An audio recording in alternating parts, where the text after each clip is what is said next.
The Illuminate Arts and Faith Conference in Chattanooga, Tennessee wants to help you find your tribe. Do you get way too excited about quoting Wendell Berry or C.S. Lewis in conversations with coworkers? Does your Spotify playlist include hymns, a little jazz, and a whole lot of Andrew Peterson? Join your tribe at Illuminate March 31 and April 1 for education and inspiration from speakers Russ Ramsey, Douglas McKelvey, John Hendricks, and others. Find a complete list of session topics and ticket information at southern.edu/illuminate. In 2024, I set out to meet as many poets as I could and spend an hour with each one. I got more than I bargained for, more insight, more clarity, more hope. It's proved to be one of the richest highlights of my life. 17 writers, 17 deeply human conversations that made me sit up and pay attention. Franz Kafka once said, if the book we're reading doesn't wake us up with a blow to the head, what are we reading for? A book must be the axe for the frozen sea within us. And that's what I hope this new book will do. I hope it wakes us up, my friends. I hope these conversations will be the catalyst for something to be reawakened, re-enchanted, and reinvigorated. It's called An Axe for the Frozen Sea, Conversations with Poets About What Matters Most. I'm Ben Palpin, and I hope you'll come and listen in as I spend a little time with poets like Lucy Shaw, Malcolm Guite, Dana Gioia, and Lee Young Lee. Pull up a chair at the table as we dig into what it means to write well and to live well. An Axe for the Frozen Sea is now available from Rabbit Room Press. Visit the store at rabbitroom.com, or better yet, ask about it at your favorite bookseller.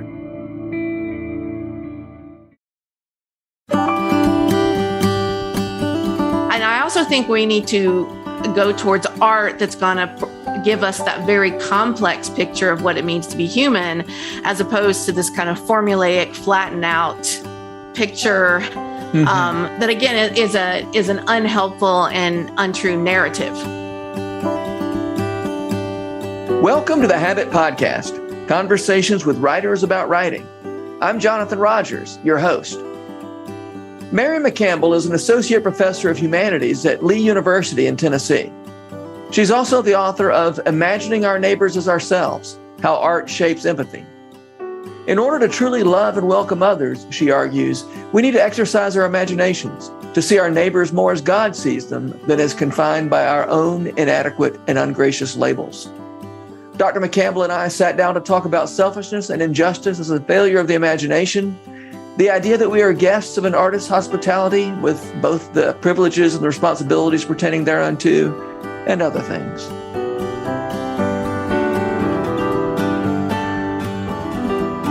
Mary McCampbell, I'm so happy to have you on the Habit Podcast today.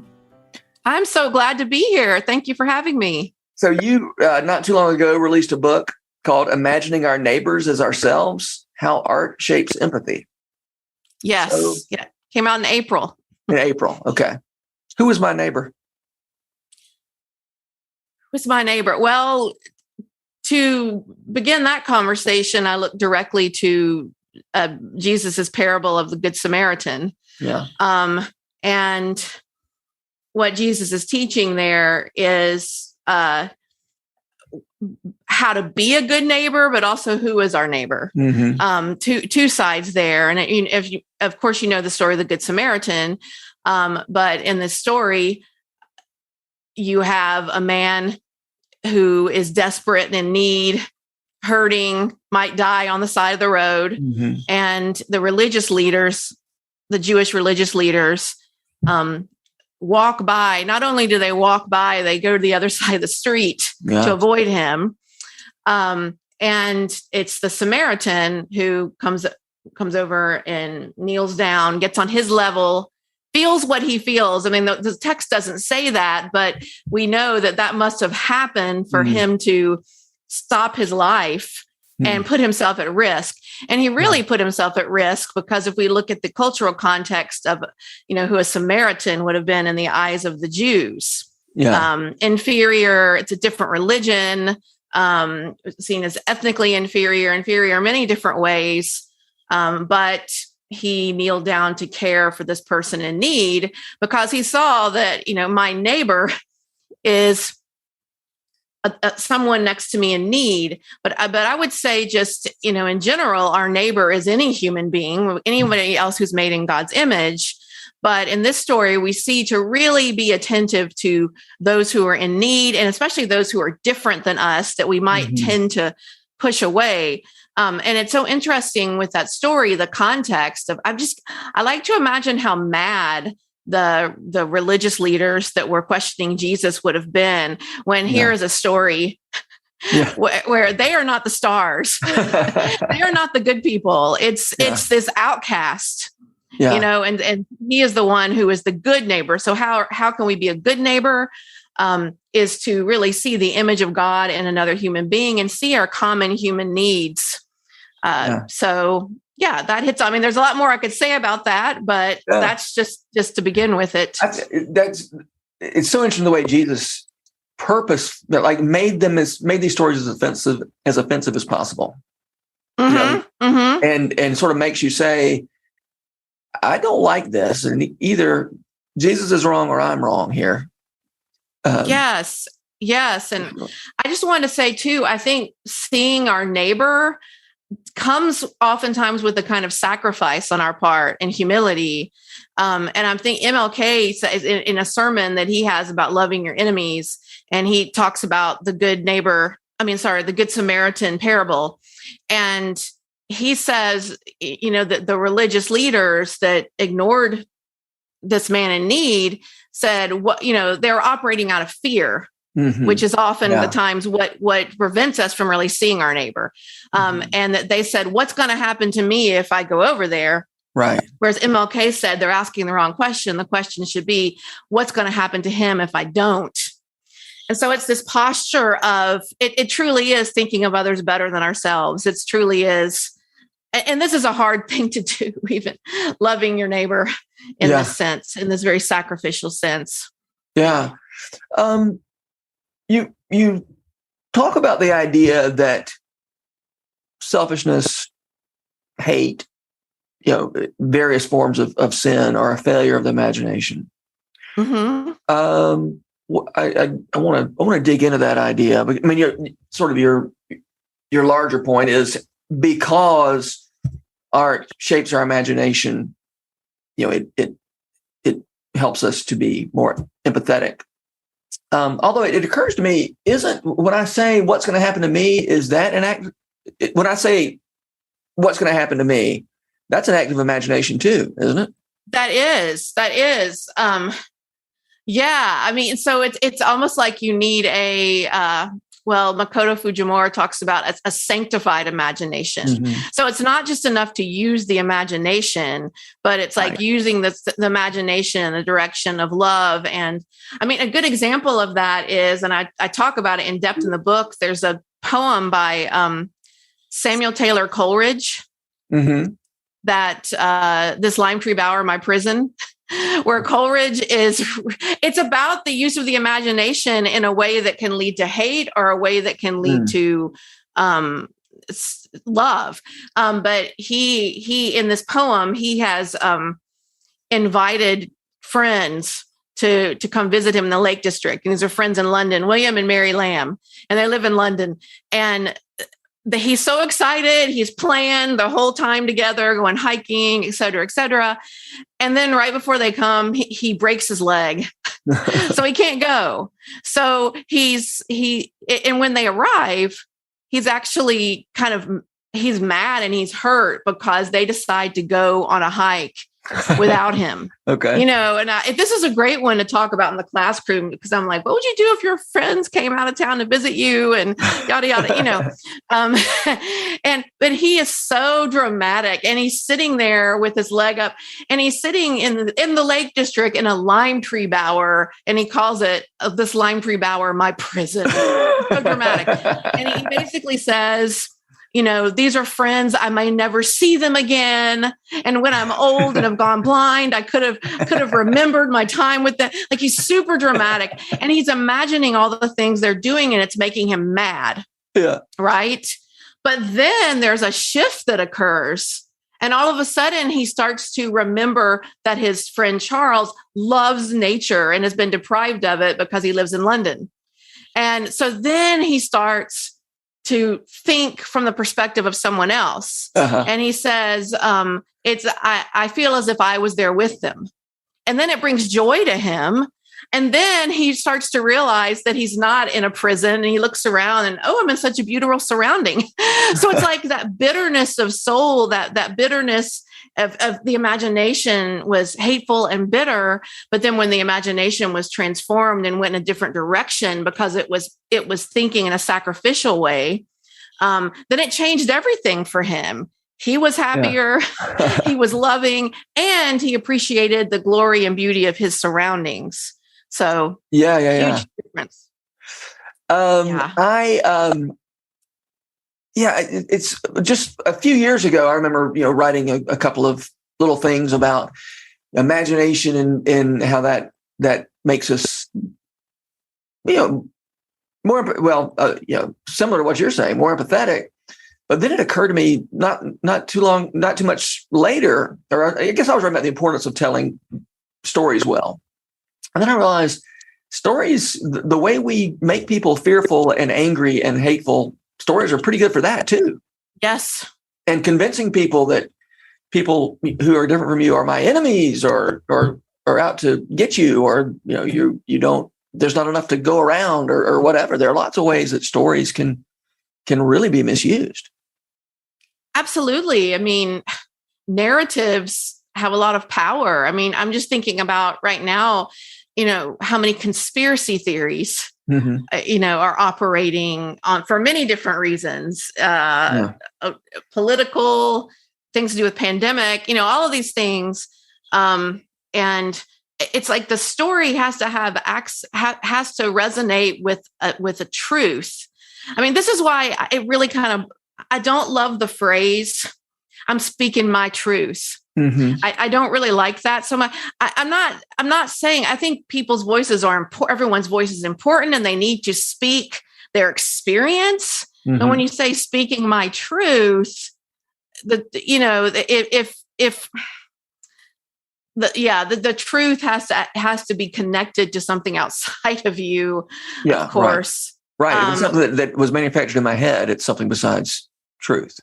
And it can be very dangerous and destructive. But storytelling is so deeply connected to who we are as humans. And I think it is what moves us more than anything. And so that can be used for good or evil, just, like the imagination can be. So, yeah. So I like the way you talk about our ability to imagine, which is developed in the ways that we engage with the arts, that enable us to read the world, read other people, and which, by the way, can be there's a cynical way to talk about reading other people. Yes. Yes. But you say you read people and you read the world, not just for knowledge, but for wisdom that bears the fruit of love. I'd love to talk a little more about that. I mean, I think I keep kind of saying the same thing, but I think it has to do with our posture. And like, if I'm wanting to learn more about someone else, it is looking for, acknowledging the image of God in them. And it's that posture that's kind of sacrificial of, I don't know. It's so easy to enter in a conversation, and the whole time you're in the conversation, you spend, I've been guilty of this. You spend a lot of your time thinking about what you're going to say next, sure. As opposed to actually listening. Yeah. And so I think the arts in particular, like a novel or a film, it of course it's conversational. There is an interactiveness to it, but there's a sense where you kind of have to sit back and take in someone else's story. Yeah. And I think that does teach a kind of patience and a kind of attentiveness that does go hand in hand with the sort of wisdom. But I think it only becomes connected to wisdom when it is really, again, if it's founded on the idea of the Imago Dei, it's not just, oh, how interesting. I'm learning about all these different people, and that's wonderful. But it's also what is there? There's a connectedness between myself and these other people, because as I talk about in the book about Pascal, a lot about Pascal's ideas of the human condition and the wretchedness and the greatness and the wretchedness of the human condition. And there's something about seeing a film or reading a novel where you feel like that is very accurately portrayed, and you're drawn in, you have empathy for these characters because you understand the struggle, you understand their desire, their thirst for righteousness, but how easy it is to not do the things they want to do, but to do things that they hate. And to see that, so we need to, and I also think we need to go towards art that's going to give us that very complex picture of what it means to be human, as opposed to this kind of formulaic, flattened out picture that again is an unhelpful and untrue narrative. Yeah, right. I mean, I think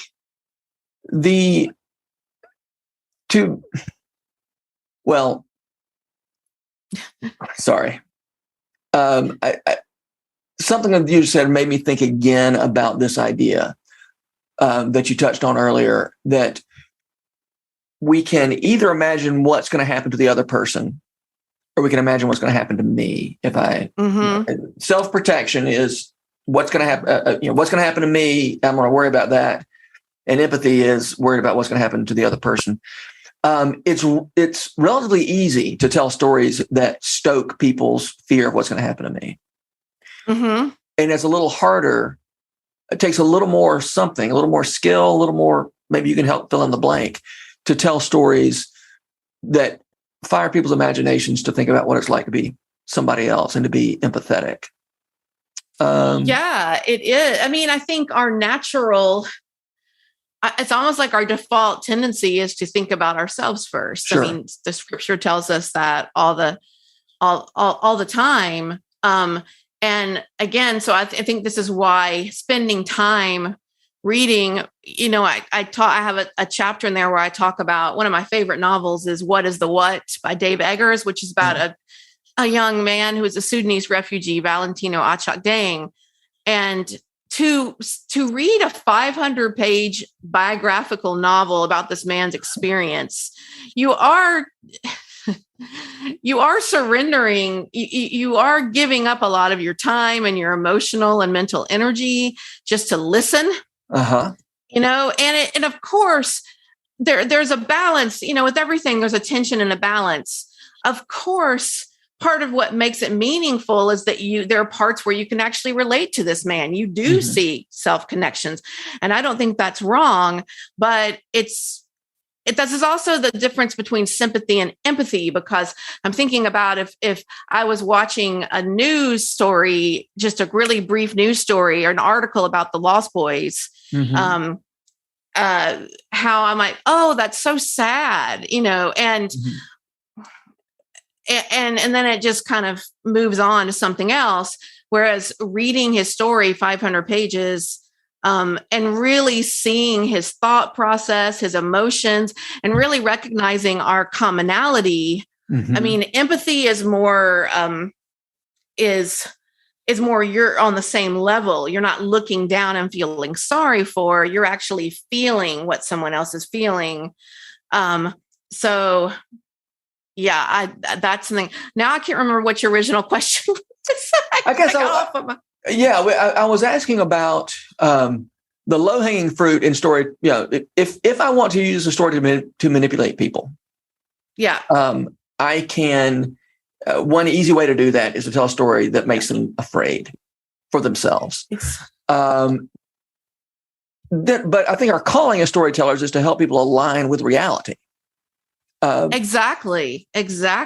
And not to manipulate people to according to what I think is going to be good for me, or even what I think is going to be good for them necessarily.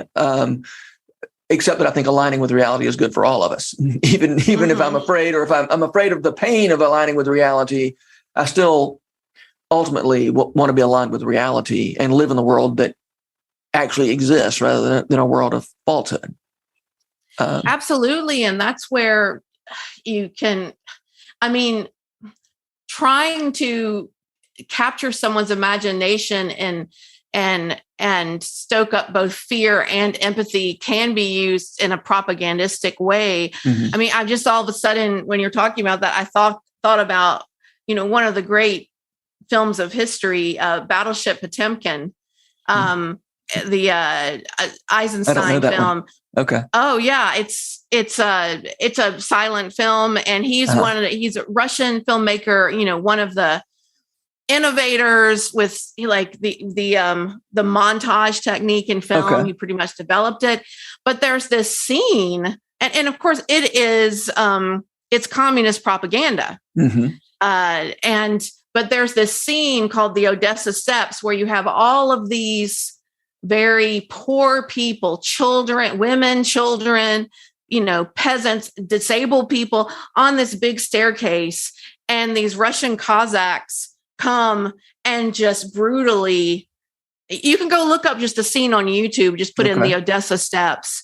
And it's so well made. And again, it's a film made, probably 1920. It's silent, but I show it in class, and it's amazing how much it captures your imagination. It captures your emotions, and it's impossible to not feel empathy for those characters that are, to see. There's a really famous scene. Maybe you're familiar with this part, where there's a woman with a baby carriage, and the baby carriage gets knocked away from her, and the baby goes down the steps. Nice. And that scene is copied in that Kevin Costner film, The Untouchables. Okay. Because it's a very famous film where lots of things are copied, but this entire scene, which is being portrayed as history, was because there are true things in the film. It's about a mutiny on a boat, but this Odessa Steps scene is completely made up. But you really feel it. But is it connected to reality? It's connected to the reality of how a cruel totalitarian government can harm its citizens. Yes. Mm-hmm. But the way it was so masterfully done, it was done for the sake of advancing a certain set of political ideas. So that gets into the danger. Is this in touch with reality? Why are we being told? In a way, you almost...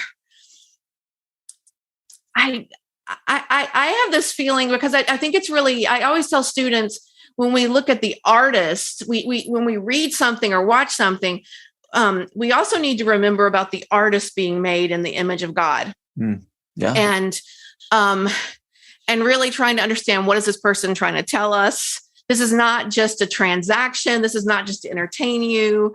This is about actually having a conversation with you.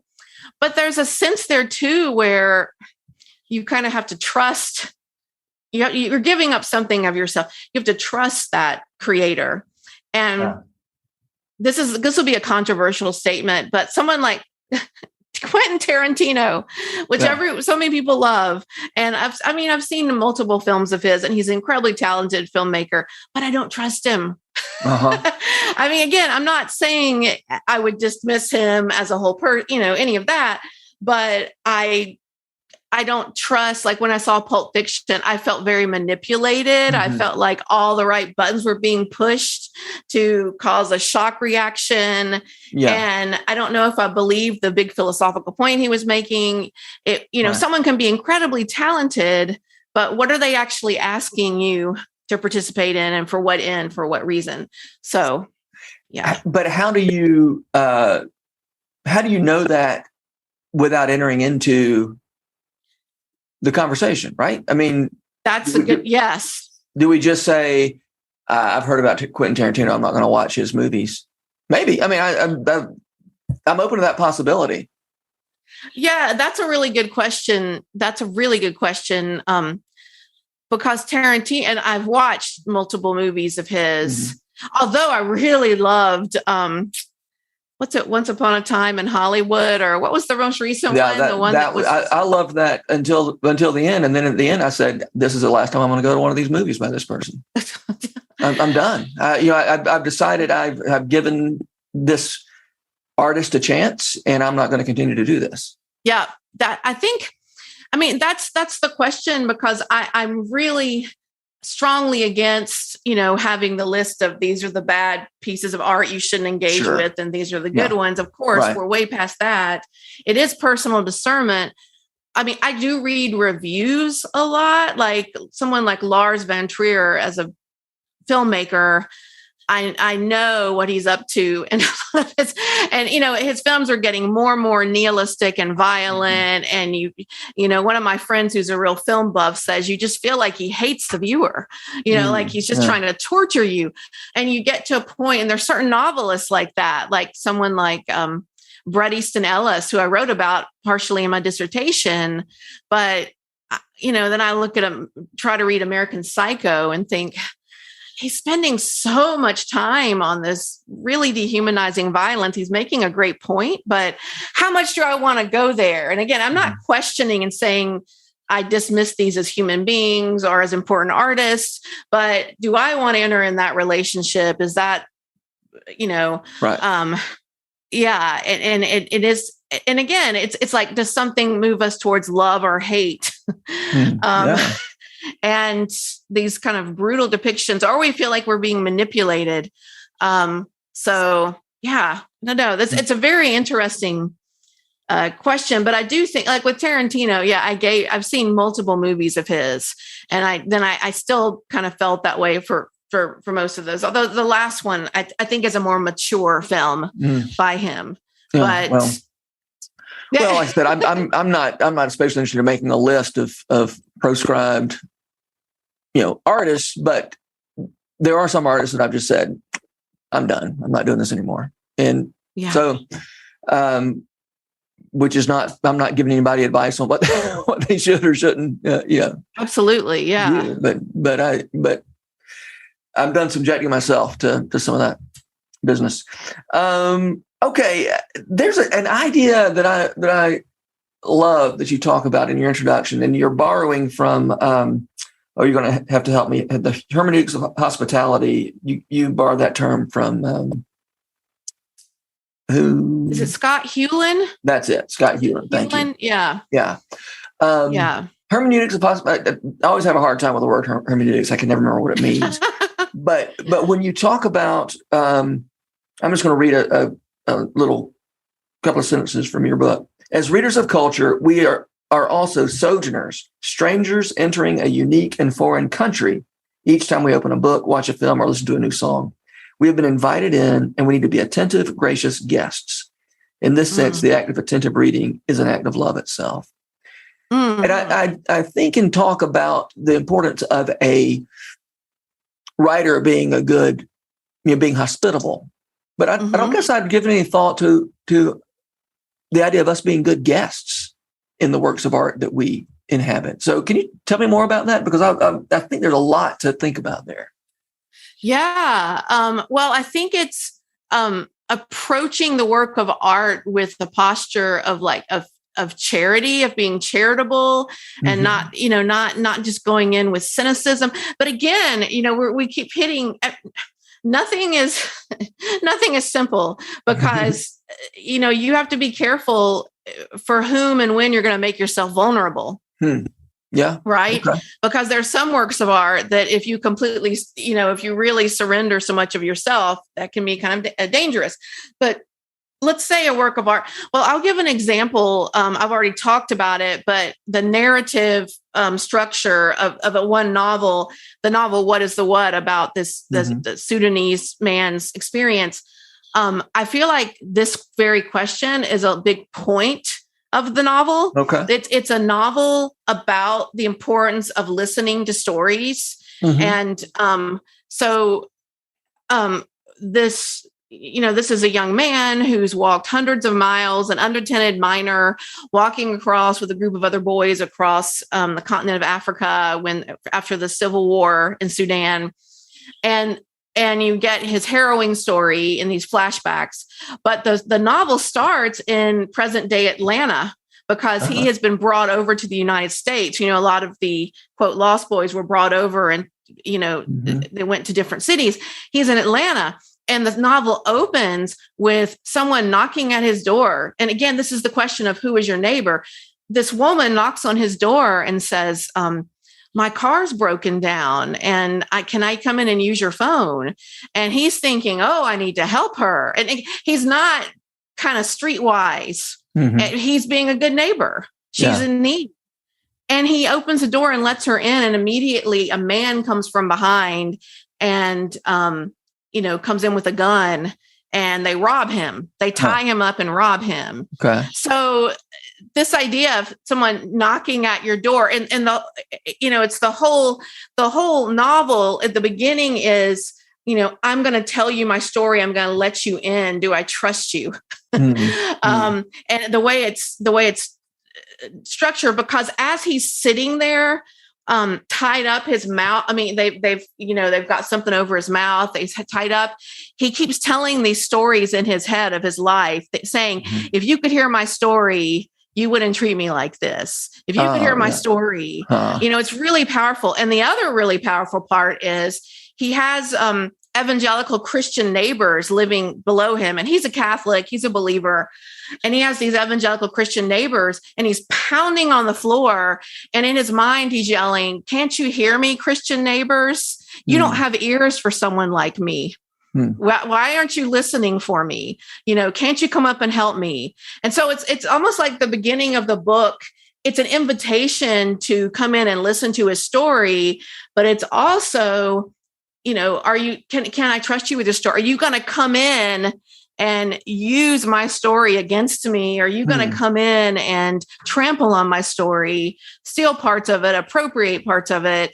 It's very interesting. So the whole novel is about the act of storytelling and the importance of, at the end of it, he talks directly to the reader and basically says to not tell and listen to stories would be something less than human. That we need to, share stories, to listen to one another. So, so that novel really made me think about, I'm just thinking of the vulnerability of an artist, or this man who, Dave Eggers wrote this with him, but the vulnerability of really honestly telling your story, and how are we going to engage with it. And I've learned a lot about this from being at L'Abri Fellowship, and Ellis Potter talks about how we're kind of taught culturally to think of art as an act of a kind of a consumer product, to say, I like it or I don't like it. Yeah. Whereas that's a really, that's commodifying it. That's not relational. That we should really think about it as this conversation. It is reflexive. So that's the part where we have the hospitality of the reader, having a kind of charitable way of coming in. So because in hospitality, the guest has responsibilities as well as the host. Right? I mean, in what is it, the Odyssey, right? When people are bad guests, that's a very serious charge. Yeah, they break the laws of Xenia, if I'm pronouncing that correctly. When they come in, the guests, and with Penelope, the suitors. Yeah, right. Yeah. Eating her out of house and home, mistreating her, all these things. So it's like we do have a responsibility.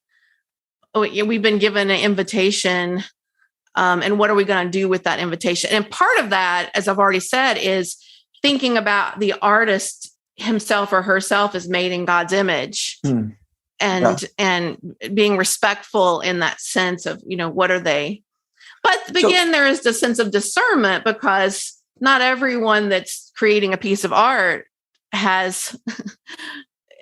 is going to give you something that is going to be, I don't want to even use the word edifying, because I'm not against, I'm not going to say, don't read Ernest Hemingway's Too Nihilistic, or, what I mean? Because there's a point where that's personal discernment. Like, how far do you want to go down that road? Yeah. Well, okay. I've got a couple of questions. I want to ask one thing before I forget. Then I want to come back to that idea of reading and coming into the home, the hostel of the writer or the artist. But I do want to ask, what are some ways that we might, as readers or as viewers or listeners, violate the rules of hospitality as guests? Like, how, if this is the artist has created a space, invited me in, how can I get that wrong as a visitor, a guest? Well, I think, first of all, making a really immediate surface judgment.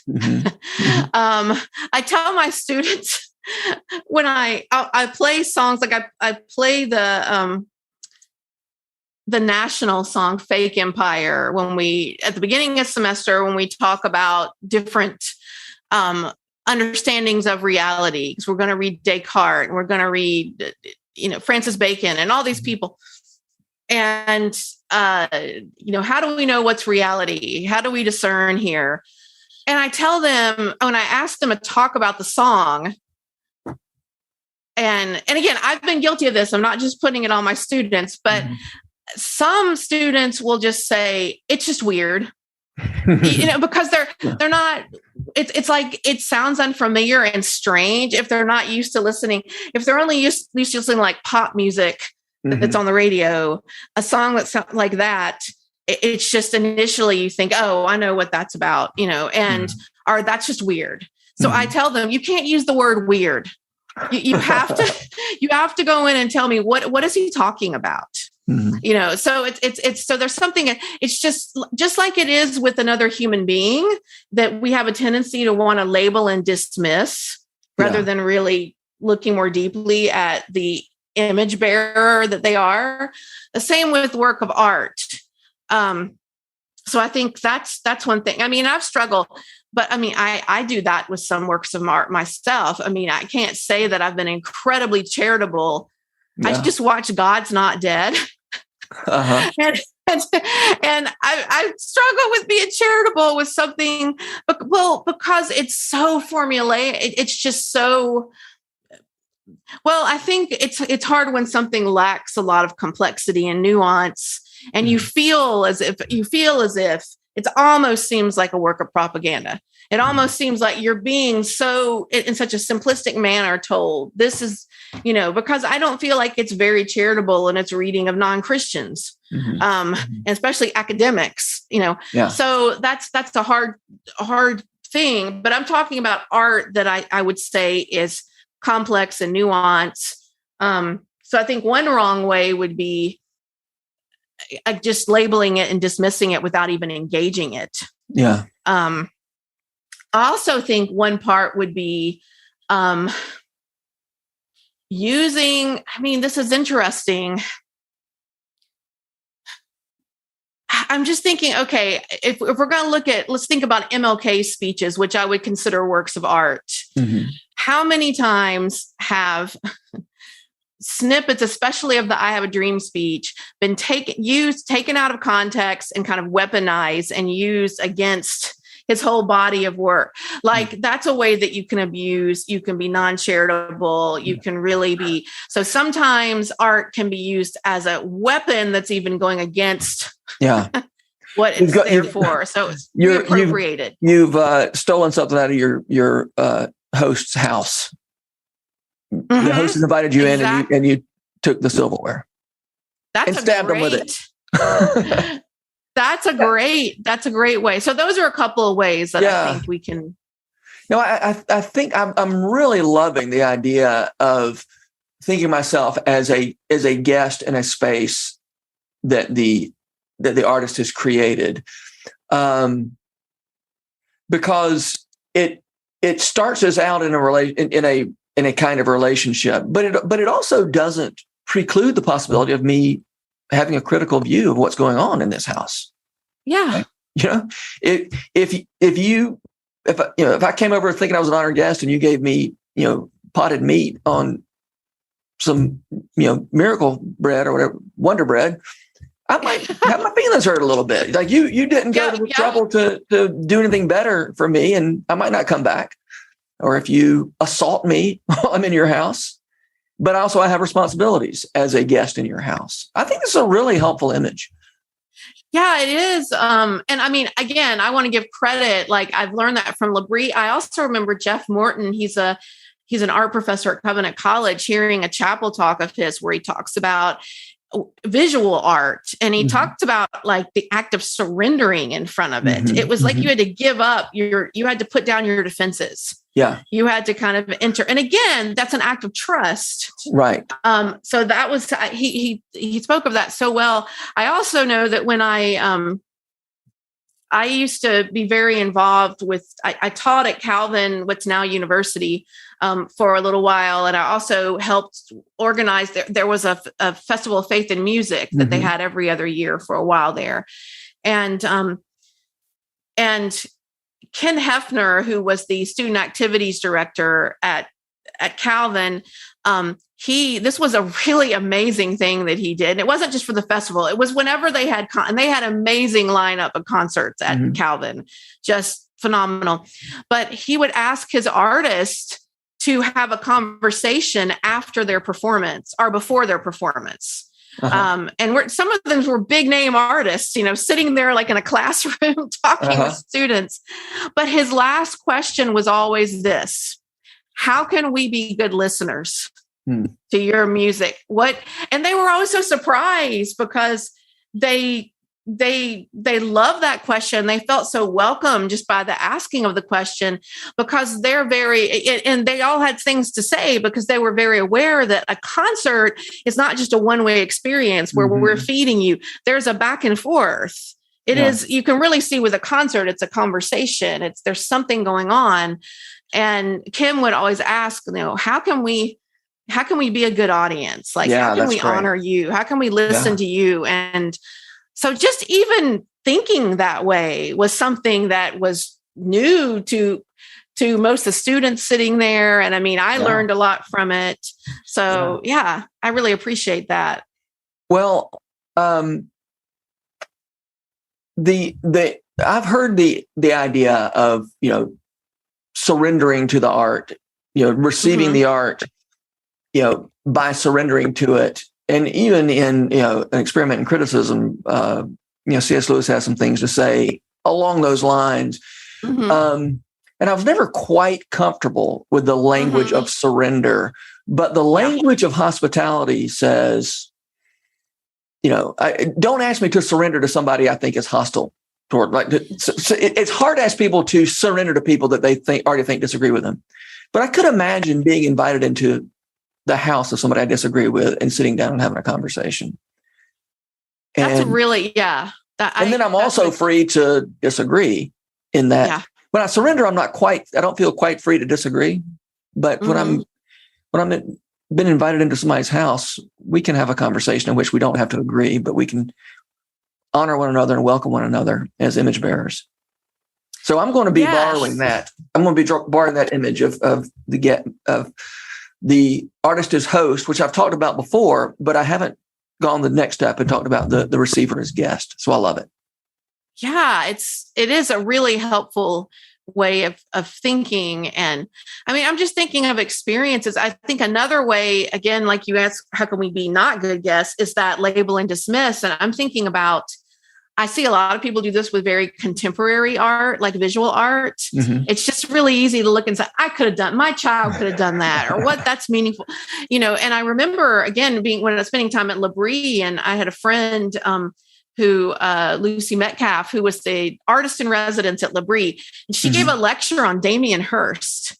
And Damien Hirst is, a lot of people really dislike him because they don't trust him as an artist. They think he's more of a businessman. And if people aren't familiar with Damien Hirst, just Google him and you'll come up with some weirdly weird stuff. He has like parts of cows and formaldehyde and all kinds of weird stuff. Okay. And, but her lecture really, the more I learned about what he's doing, it opened up, sometimes we need guides, and it really helped me to see him in a very different light. And then I went to his retrospective at the Tate Modern and was really moved by it.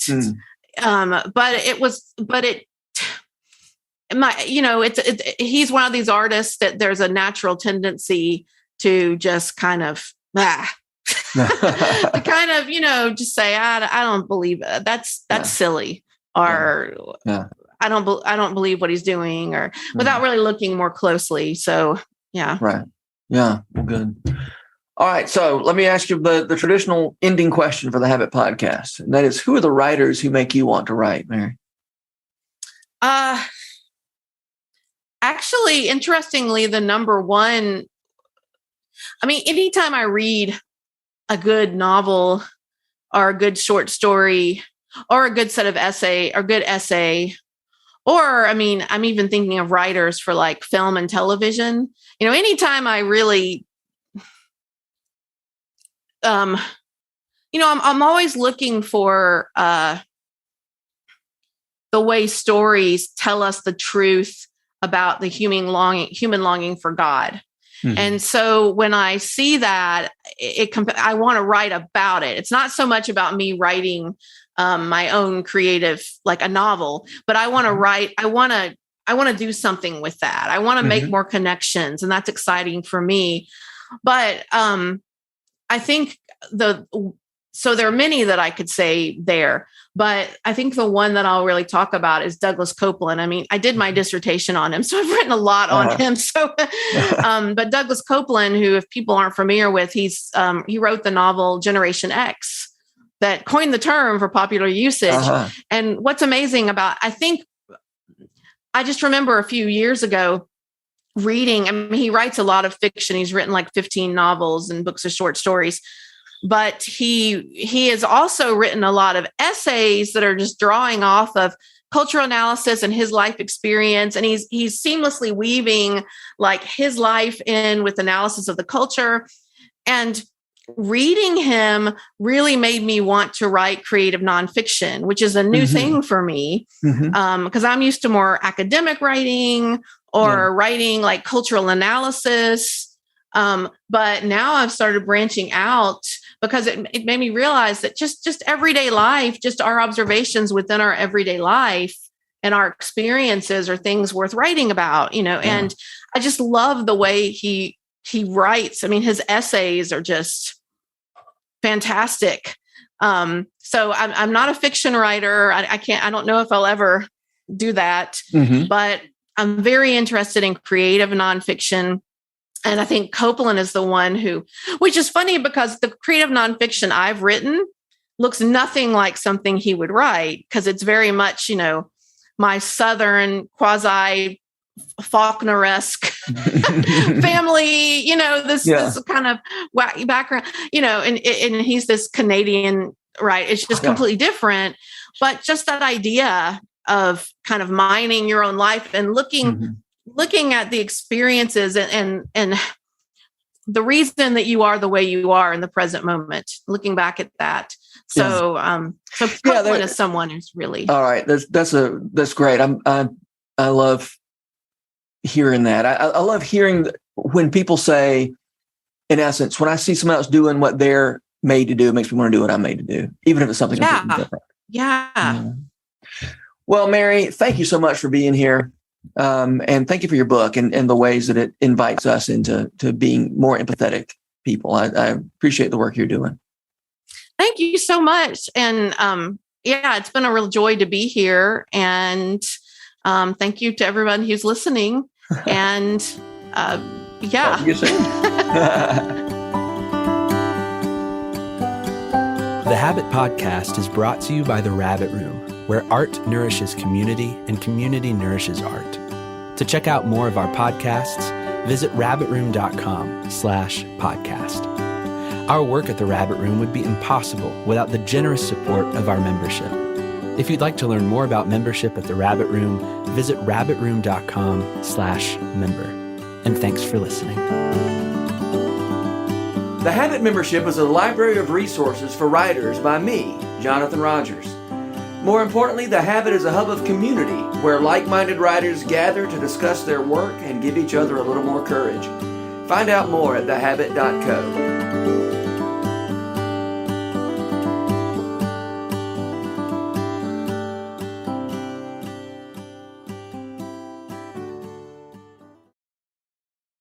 If you've enjoyed this podcast episode, consider joining the Rabbit Room membership. Your membership helps sustain this community, funding everything from publishing and podcasts and theater productions to events and programs that support artists who create with a Christ-centered vision. We'd love to have you on board. Learn more at rabbitroom.com/member.